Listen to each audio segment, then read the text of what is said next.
Itu 5, Bu. Itu 5 dari maqasidus syariat. 5 tujuan utama diadakannya hukum syariat. Nah, maka termasuk, panjenengan buka sekarang surat Al-Ahzab ayat berapa? Muter sampai simpang 5 gumul. Sudah? Maka termasuk, ibu-ibu sekalian, ketika Allah menginginkan perempuan, itu lazimnya di rumah mereka. Maka jangan Anda menganggap, wah Islam membatasi. Wah Islam ini tidak memberikan kebebasan. Wah Islam ini tidak memberikan haknya perempuan. Tidak. Justru nanti di akhir ayat Anda akan tahu tujuannya Allah menginginkan perempuan itu tetap ada di rumahnya. Tujuannya apa? Sekarang kita baca. Sudah siap? Al-Ahzab ayat berapa?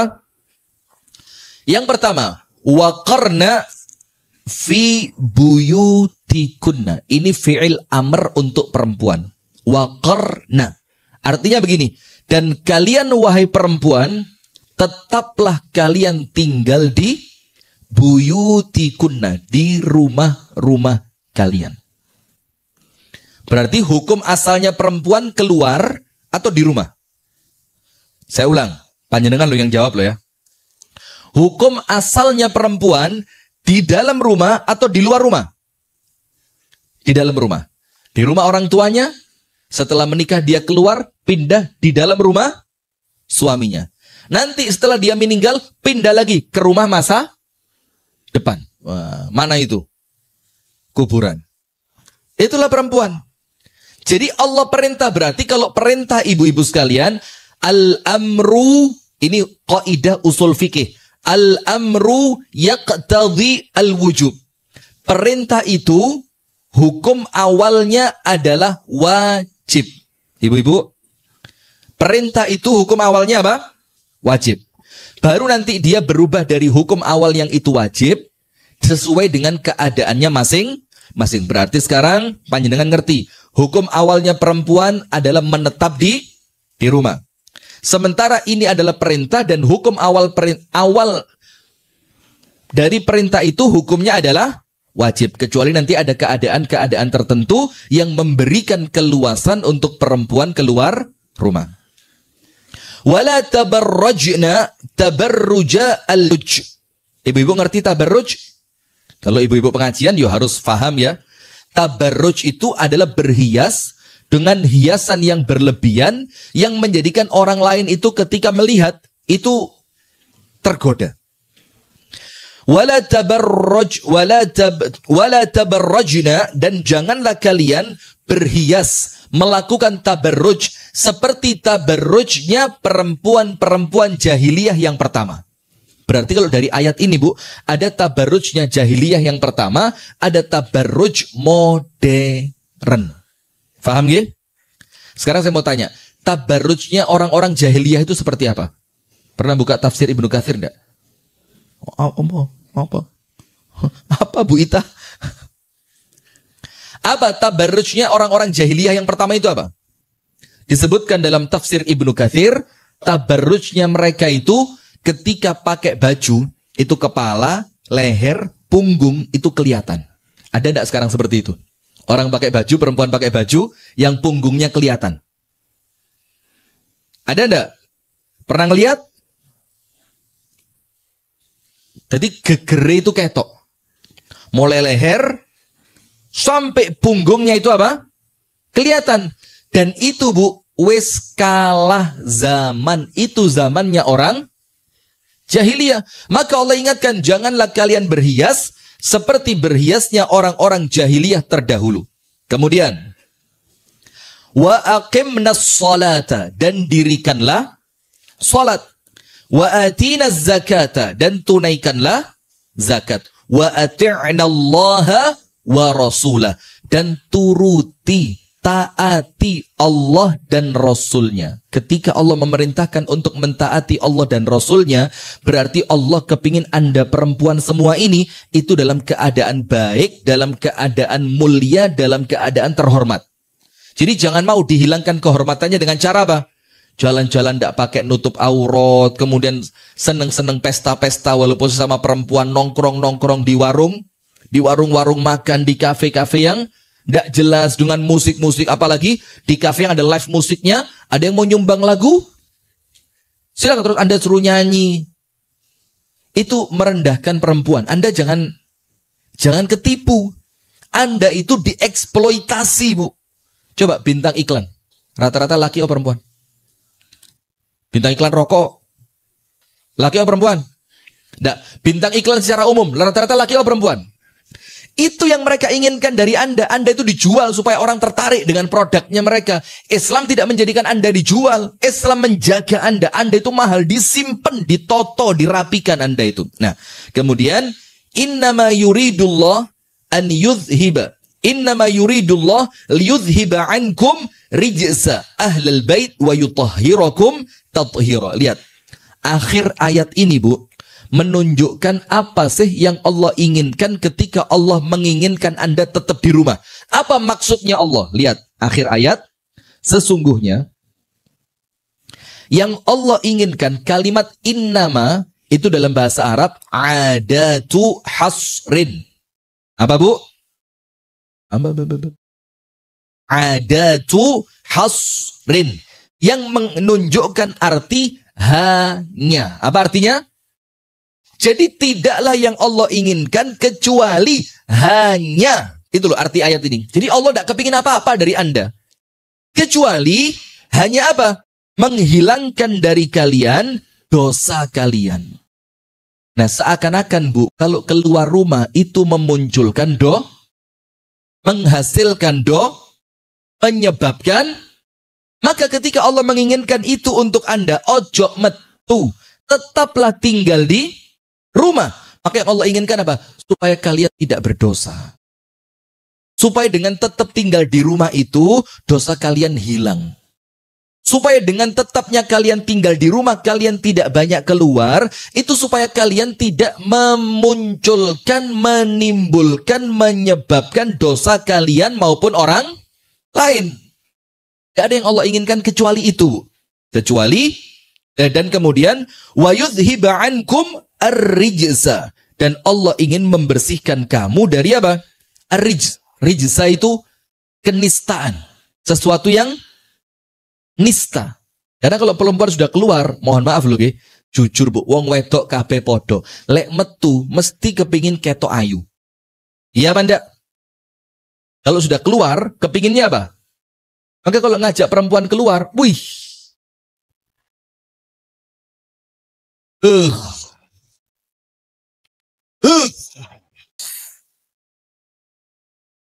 Yang makan hati betul. Wong lanang, gak kelambi, metu. Bahkan gak adus pun tadi. Tanya Abu Sanum itu, belum mandi pun bisa keluar dia. Saya telepon tadi, iki pengajarnya si apa gak? Iki pagernya kok masih ditutup, saya bilang. Loh, saya tak meluncur. Meluncur kemana belum mandi itu, pokok meluncur aja sudah. Dan tanya laki-laki ini, diantara banyak datang ini, jujur aja, mesti harus durung adus ini. Laki, perempuan, pakai foundation dulu. Skincare dulu, bukan foundation dulu, skincare dulu, terus baru, masya Allah ya, lama. Itulah normalnya perempuan. Allah tahu apa enggak? Kalau Anda keluar, Anda kepingin kelihatan cantik. Allah tahu. Maka karena Allah tahu, Allah ingin menyelamatkan Anda. Maka daripada Anda keluar, dan kalau sudah keluar kepingin kelihatan cantik, kepingin kelihatan bagus, kepingin kelihatan pantas, akhirnya apa? Normal, kepingin dilihat. Kepingin apa? Dilihat. Kalau kepingin dilihat, mesti apa? Dia akan melakukan sesuatu yang apa?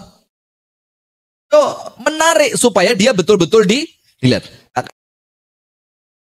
Ternyata ini umi saya mau diajak abah saya keluar untuk acara manten. Sudah kan? Maka ya normal perempuan kan, dandan, cari baju yang pas, golek tas sing pas, jilbabe yo sing matching. Terus abah saya bilang begini, lapo sih ge? Wong sing didelok lu mantene kutuk kon. Sing didelok siapa? Mantene. Ya kan bahasa Malang itu. Kutuk kon sing didelok. Bukan kamu yang dilihat. Umi saya jawabannya bagus. Tapi nanti Anda tiru. Kawis kasih tahu, lanjut aja ya. Kata umi saya apa? Wong gawe kelambi api iku nyenengno awake dhewe, gak nyenengno wong. Lah aku kepingin awakku ketok api, kelambiku ketok api. Nah, jadi total betul aja. Nah, sudah, maka karena Allah tahu yang seperti itu, maka Allah berusaha menyelamatkan Anda semua dengan cara apa? Maka lebih aman jangan keluar. Wa yutahhirakum tathira, dan Allah ingin membersihkan kalian, mensucikan kalian sesuci-sucinya. Faham Al-Ahzab 33? Nomor 1, apa yang Allah minta dari panjenengan? Tetap di rumah. Berarti hukum awalnya perempuan di dalam rumah atau keluar rumah? Dalam rumah. Arti hukum awalnya perintah adalah wajib, kecuali nanti ketika ada keadaan yang menjadikannya harus keluar. Nomor 2, apa yang Allah inginkan ketika Anda itu tidak keluar rumah? Apakah ingin mengekang Anda? Membatasi Anda? Mempersulit Anda? Ternyata tidak. Yang Allah inginkan apa?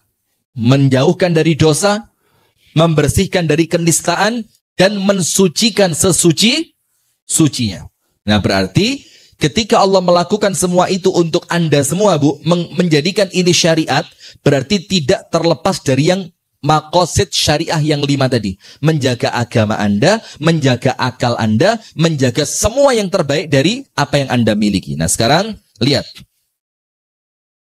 Rasulullah SAW bersabda dari hadis yang sahih riwayat Al-Imam At-Tirmidzi. Ibu-ibu perhatikan. Kalau ngaji begini, Bu, mek dirungokno tok yo eman. Tapi ngaji seperti ini harus menjadikan kita lebih baik. Menjadi, oh ternyata begitu. Berarti mulai apa? Ikhtiar untuk diamalkan. Ikhtiar untuk Anda berharap saya banyak guyon kayak biasanya? Oh tidak. Ada istri saya di belakang. Tidak bisa. Ada pengawas. Ya. Maka ngajinya beda hari ini. Nanti Anda kalau guyon ini di mobil terus no bang. Bang, banter no. Ini telinga kalau nggak lepas minimal merah sudah. Bukan takut istri, taat. Bukan takut, tapi apa? Taat. Sudah. Panjenengan perhatikan. Dalam hadis riwayat Al-Imam At-Tirmidzi.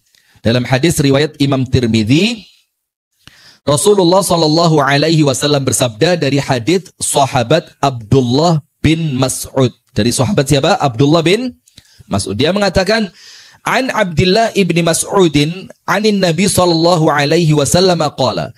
Dari sahabat Abdullah bin Mas'ud radhiyallahu anhu, An-Nabi SAW bersabda, Al-mar'atu auratun. Perempuan itu apa, Bu? Aurat. Berarti Rasul tidak mengatakan tangannya aurat, rambutnya aurat, kakinya aurat, betisnya aurat. Tidak. Tapi Rasul mengatakan al-mar'atu auratun. Jadi perempuan itu, panjenengan itu ibu-ibu sekalian, intinya Anda itu aurat. Mau pakai jilbab, tidak pakai jilbab, mau pakai cadar, tidak pakai cadar. Pokok kalau Anda keluar, Anda kudu ngerti saya ini aurat.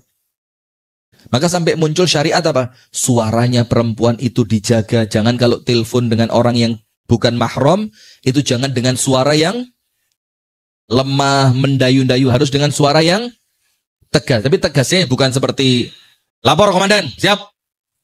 Lanjutkan. Ya enggak begitu. Tapi tegas itu maksudnya jangan sampai menimbulkan perasaan laki-laki itu seperti Anda goda. Oh, suaranya kok. Jangan. Istri saya mentelik. Ya. Jadi kalau telepon yang wajar saja. Kalau seperti ceramahnya Dr. Aisyah Dahlan, itu hanya untuk siapa? Suami. Lihat ceramahnya Aisyah Dahlan yang itu. Jadi suami itu kalau telepon istri dan nadanya istri itu datar, itu suami di otaknya itu orang lain. Jadi kayak. Tapi ketika suami tanya lagi di mana? Di rumah. Itu baru si suami merasa ini istri saya ini. Dan katanya Dr. Aisyah Dahlan, saya tidak bisa melakukan itu Kecuali setelah saya melihat drama Korea. Animasi. Waduh, astagfirullahaladzim. Sudah. Ingat. Rasulullah bersabda, al-mar'atu auratun. Perempuan itu apa? Berarti panjenengan apa, Bu? Oh, yang di belakang. Panjenengan apa, Bu? Aurat. Berarti kalau aurat, saya mau tanya, boleh dilihat enggak? Boleh dipegang enggak? Boleh diumbar enggak? Intinya, kalau Anda ngerti Anda itu aurat, berarti kurangi semaksimal mungkin ketika tidak ada keperluan, jangan keluar rumah. Setuju? Wah. Setuju? Nah, diikhtiarkan ya. Haja Yuning, ikhtiar. Ikhtiar semaksimal mungkin. Karena apa, Bu? Kalau kita ikhtiar, Allah kasih kemudahan. Kemudian, setelah Rasul mengatakan perempuan itu aurat, berikutnya yang bahaya, Bu. Ini loh, terakhirnya yang bahaya. Idza kharajat, kalau perempuan yang dia itu aurat sudah keluar rumah, apa yang terjadi? Fa idza kharajat, kalau dia sudah keluar rumah, istashrafaha asyaitan. Maka oleh setan, ini maknanya ada dua. Istashrafaha syaitan. Perempuan itu kalau sudah keluar sama setan di istishraf, itu istishraf artinya apa? Dua. Nomor satu, gini loh, Bu. Diintai. Sama perempuan apa? Diintai. Jadi setan itu ngenteni, Bu. Kapan keluarnya ini perempuan? Kalau sudah keluar, dibidik sama dia. Ini mangsa saya. Wes, digai, lek melaku diatur. Terus apa lagi? Macem-macem. Istashrafaha syaitan. Sama setan diintai. Hati-hati. Kalau sudah diintai setan, berarti setan nunggu-nunggu kapan Anda bakal keluar. Kalau sudah keluar, sikat, diterkam oleh setan. Itu makna yang pertama. Diintai oleh setan. Makna yang kedua apa?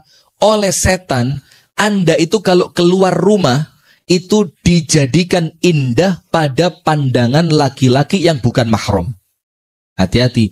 Masiotan di oma elek, lek wis metu ketok. Saya ulang. Masiotan di omai elek, lek wis metu ketok. Betul apa enggak? Betul. Karena apa? Di omah gak tahu dandan pas metu. Suruh. Suruh. Nginang ya. Ininya pakai, kalau alis apa namanya? Maskara. Dikira saya tidak tahu. Terus pipinya dikasih blush on. Hidungnya diatur supaya kelihatan mancung. Penipu. Ya, aslinya puesek tapi di foto kayak ya apa namanya, yang di sini yang digaris, terus kan shading. Kok ngerti Ustadz? Diajari istri saya. Nah sudah, maka apa yang terjadi ibu-ibu sekalian? Kalau dia sudah keluar, selain dia diintai oleh setan, yang kedua apa? Dijadikan indah di pandangan laki-laki yang memang niatnya jahat. Maka Anda itu diincar setan, setannya boleh jadi setan jin, boleh jadi setan dari kalangan laki-laki mata keranjang. Digudo. Cewek, godain kita dong. Coba. Lu. Zaman-zaman dulu kan begitu guyonannya. Karena apa? Sudah keluar. Maka Allah ingin menjaga panjenengan, Bu. Biar panjenengan tidak murah. Nah maka Rasul mengingatkan. Ingat. Perempuan itu apa? Aurat. Maka kalau dia aurat. Maka dia seharusnya menutupi auratnya. Dengan apa? Tulis.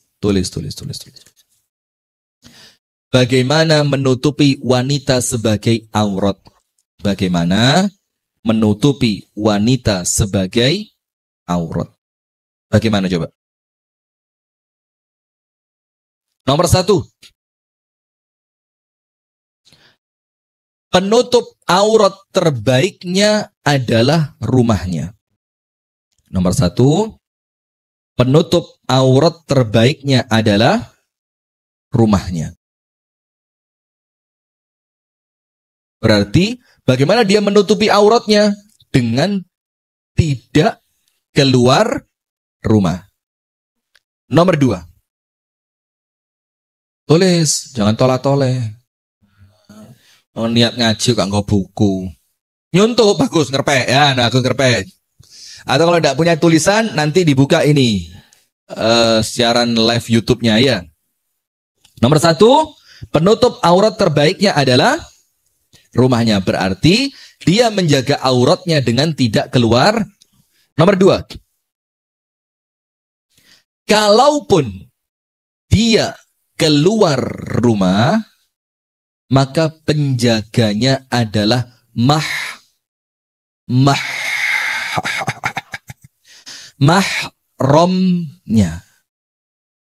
Maka ada aturan kan Bu, perempuan tidak boleh keluar untuk safar kecuali ditemani oleh mahramnya. Karena kalau ada mahramnya, mahram itu kan laki-laki bukan perempuan. Mas yo sewu lek wedok bukan mahram. Oh, saya ditemani Ustadz kan satu bis itu kan jumlahnya ada 50 orang lebih. Ya itu aja dianggap mahram. Mahram itu siapa?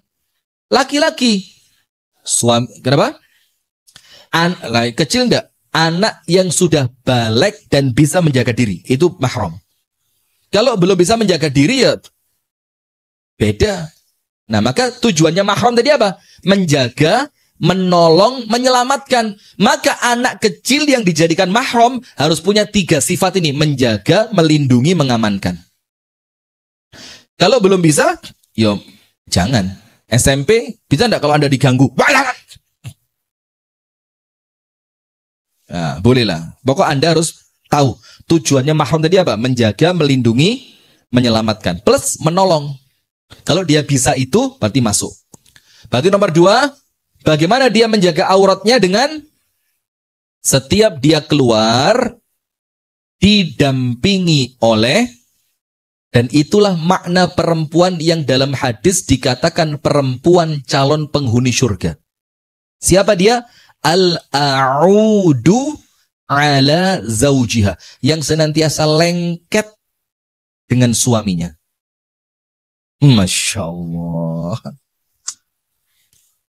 Masya Allah. Lengket dengan suami, artinya apa? Disebutkan dalam hadis, kalau dia dibikin marah oleh suaminya, ternyata dia dulu yang minta maaf. Diletakkan tangannya di atas tangan suami, kemudian dia mengucapkan, suamiku, aku tidak akan tidur sebelum engkau memaafkanku. Padahal yang salah siapa?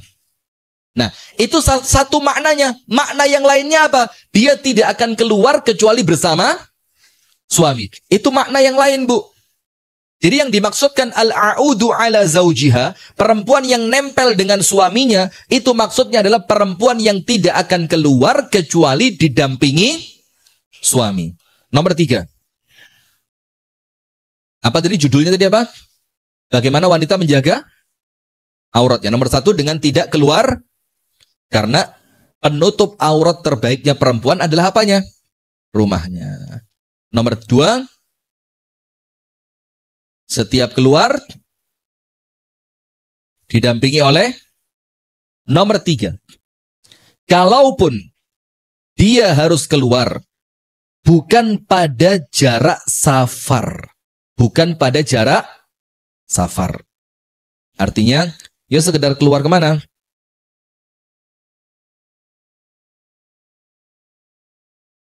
Misalkan ngantar sekolah atau sekedar belanja ke pasar yang jaraknya bukan jarak safar.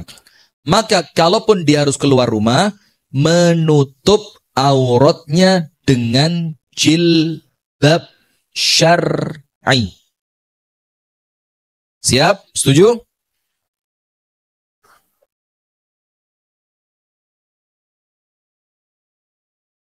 Nah, sekarang kita fahami hadisnya. Berarti di sini dikatakan, jadi jangan ngomong-ngomong bosen di rumah, Bu. Kenapa lu?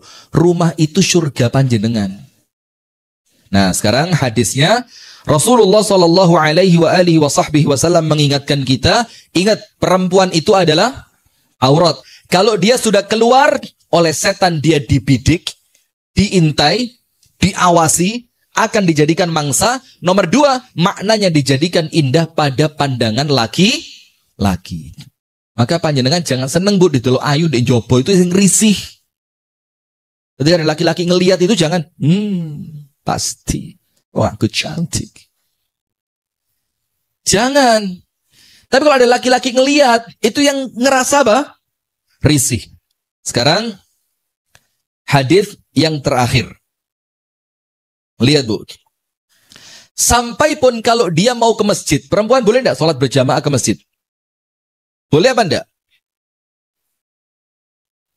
Hukum awalnya boleh. Tapi panjenengan perlu tahu, perempuan di zaman Nabi itu ke masjidnya sholat apa saja? 5 waktu kah? Enggak. Perempuan di zaman Nabi, ibu-ibu yang dirahmati oleh Allah, itu keluar untuk sholat berjamaah ke masjid yang lazim di 2 waktu sholat. Di 2 waktu sholat. Yang pertama, subuh. Yang kedua, isya. Yang pertama apa? Subuh. Yang kedua, isya. Saya mau tanya, kenapa kok mereka itu lazimnya keluar sholat di waktu subuh dan isya? Kenapa? Barakallahu fiik. Karena sudah gelap. Sehingga ketika mereka keluar, mereka tidak akan dijadikan bahan pandangan. Contoh yang lain, sholat yang paling berat untuk orang munafik, sholat apa? Isya dan subuh. Kenapa kok orang munafik berat sholat isya dan subuh? Karena mereka sholat ataupun tidak kelihatan. Padahal mereka itu sholatnya kepingin dilihat. Lah kalau tidak kelihatan, buat apa saya sholat? Nah, maka karena gelapnya tadi, maka tidak menjadi masalah perempuan itu keluar karena tidak menjadi pandangan manusia. Bayangin, ini sholat tuh padahal. Jadi mereka sholatnya bukan zuhur, bahkan sekarang maksa Jumatan. Iya benda.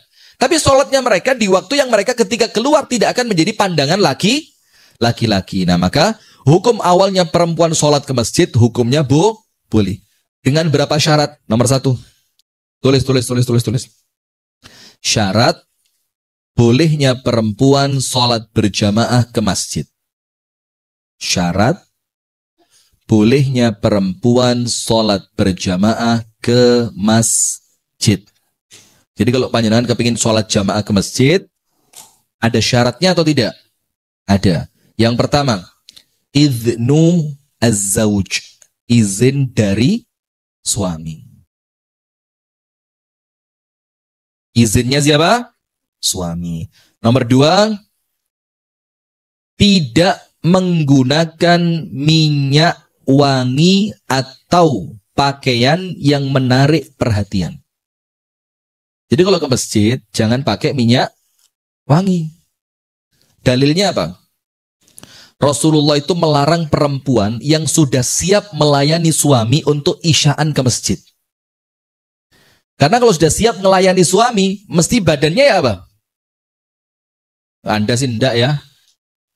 Ini apa ono gelem ya wes, ra gelem ya wes. Nyoh. Mambu kelek, mambu keringet, irunge se upilen, pengalaman ngawur. Loh, itu yang itu. Itu. Mambu kelek, mambu pawon, keringetan, irunge se campur opil, bekasnya iler dorong dilangi. Terus kamu sama nyoh, gelem nyoh, gak gelem ya wis. Nyoh. Akhirnya suami apa? Oh nyoh, ya wis nyoh, tak golek maneh nyoh. Minum dulu ya. Puasa apa enggak tadi? Sekadung, bismillah, lanjut ya. Syarat kedua, tidak pakai minyak wangi. Sampai Nabi Muhammad mengatakan perempuan kalau sudah siap melayani suami, jangan sholat isya ke masjid. Kenapa? Nanti aroma wangimu itu mengganggu orang.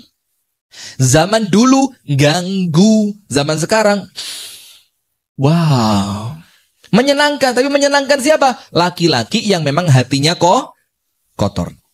Syarat ketiga, tulis nomor 1 apa? Izin dari.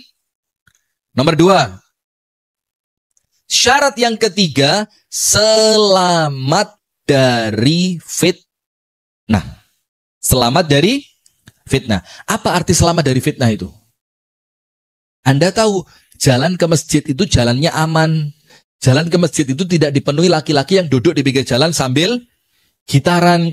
Jalan menuju masjid itu jalan yang menjadikan Anda selamat dari gangguan. Itu namanya selamat dari fitnah. Nah, sekarang kita baca hadisnya. Rasulullah Shallallahu Alaihi Wasallam bersabda dalam hadis yang diriwayatkan oleh Imam Ahmad,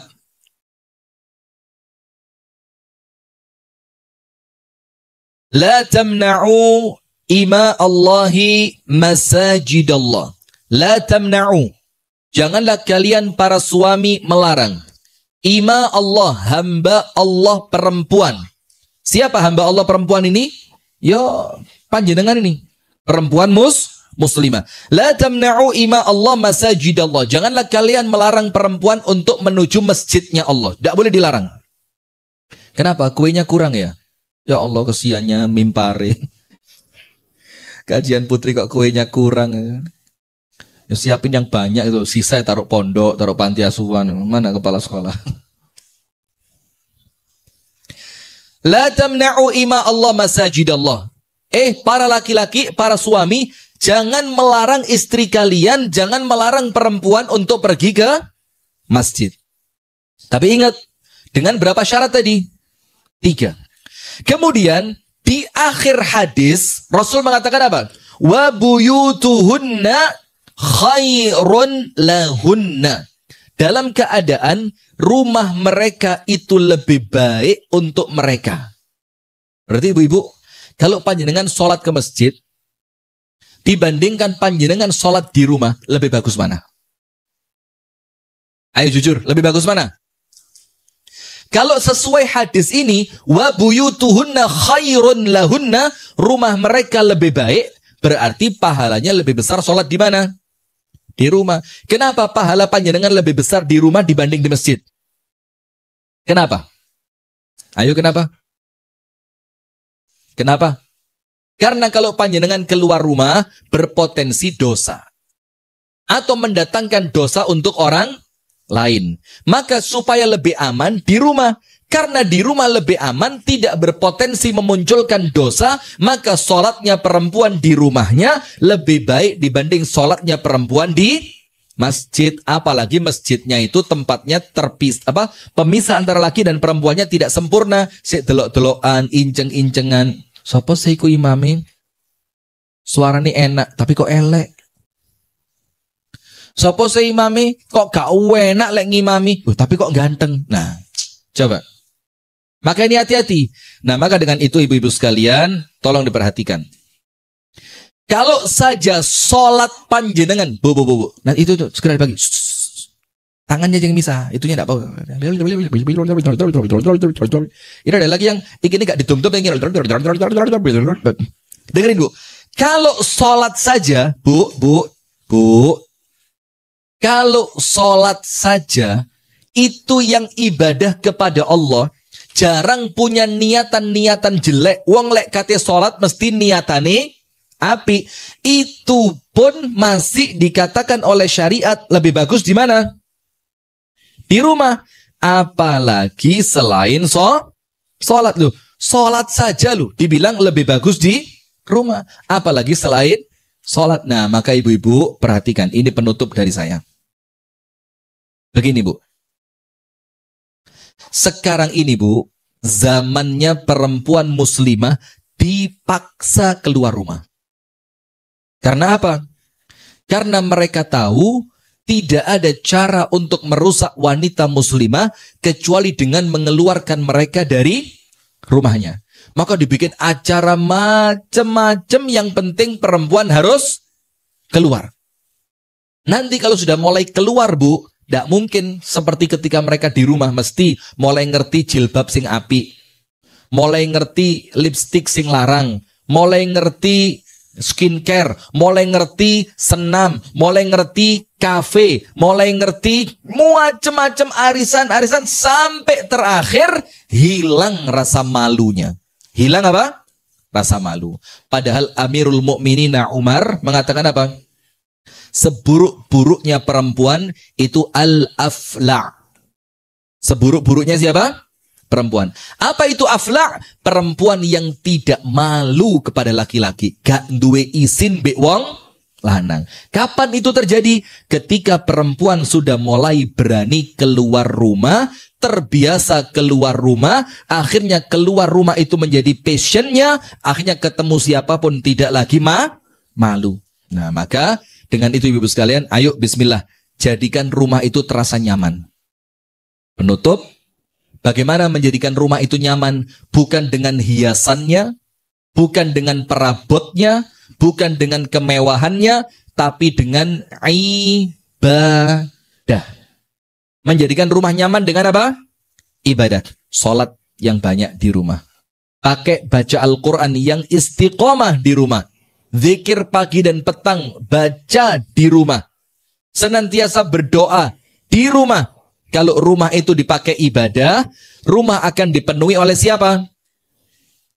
Rumah kalau dipakai ibadah, dipenuhi siapa? Malaikat. Kalau rumah dipenuhi malaikat, hati terasa apa?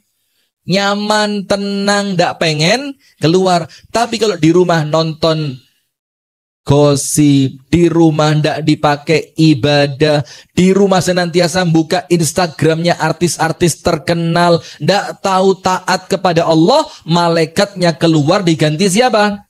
Setan. Kalau diganti setan, lama-lama tidak betah di rumah. Barakallahu fikum. Itu yang dapat kami sampaikan, ibu-ibu sekalian. Sekarang ada satu pertanyaan. Ustadz, kalau harus keluar rumah karena untuk membantu ekonomi keluarga, kalau suami tok tidak cukup, itu kan pertanyaannya kan? Nah, maka Islam tidak melarang perempuan bekerja, tidak. Tapi tentu ada beberapa koridor syariat yang tidak boleh dilanggar. Nomor satu, pekerjaannya harus memang pekerjaan yang lazim dilakukan oleh perempuan, yang pas. Jangan pekerjaan yang tidak lazim. Ngernet, na'udzubillah. Tapi ya mohon maaf ya, sekarang mulai ada ya. Bis-bis sekarang itu sudah ada pramugarinya loh. Padahal ya semoga yang terbaik ya, dijaga sama Allah. Nomor dua, ketika keluar rumah untuk bekerja, aurat harus tertutup dengan sempurna. Maka jangan bekerja dengan tuntutan buka aurat, jangan. Apalagi jadi paskibraka. Oh, tadi paskibraka yang buka aurat, apa pentingnya? Penyakit. Ya, harus menutup aurat dengan sempurna. Nomor tiga, di tempat kerja itu tidak rentan ikhtilat bercampur baur laki dan perempuan. Dan yang keempat, tidak melalaikan pekerjaan rumah tangga. Dan yang kelima, tentu setelah mendapatkan izin dari suami. Barakallahu fikum. Itu yang dapat kami sampaikan. Tutup dengan doa kafaratul majlis. Subhanakallahumma wa bihamdika asyhadu an la ilaha illa anta astaghfiruka wa atubu ilaik. Kurang dan lebih yang saya mohon maaf. Assalamualaikum warahmatullahi wabarakatuh.